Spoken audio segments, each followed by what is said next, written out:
Alors évidemment, tous ces Ukrainiens qui arrivent maintenant sur le territoire belge, ils ont aussi droit à des aides. Mais alors, quelles sont les aides dont ils peuvent bénéficier, Mal? Alors, arrivés, les Ukrainiens doivent d'abord s'enregistrer au palais 8 du Heysel pour obtenir le statut de protection temporaire issu d'une directive européenne. Ensuite, ils peuvent se présenter à l'administration communale pour recevoir un permis de séjour. Et tout cela, eh bien, ça leur garantit la protection, mais ça prévoit aussi leur prise en charge. Ici, ce statut leur permet donc l'accès à des aides financières, à un logement, à l'éducation, à la possibilité de développer une activité professionnelle, sans oublier la possibilité du regroupement familial.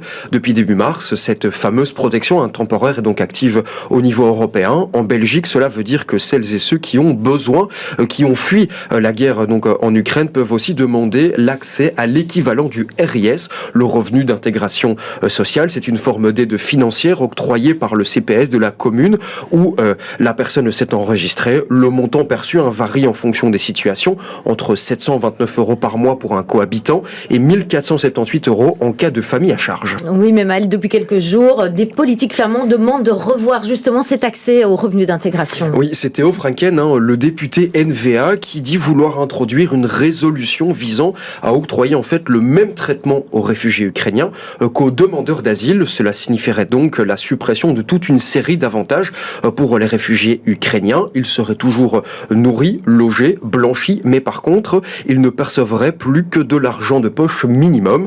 Dans la même visée au sein du gouvernement fédéral, cela pose question. Le secrétaire d'État à l'asile et à la migration, Sami Mehdi, demandait aussi que celles et ceux qui donc étaient hébergés directement chez des citoyens donc bénéficient de moins d'aides financières, car selon lui, le RIS prévoit de payer un logement. Alors il lui semble logique de l'adapter pour les réfugiés qui ne doivent pas payer de loyer.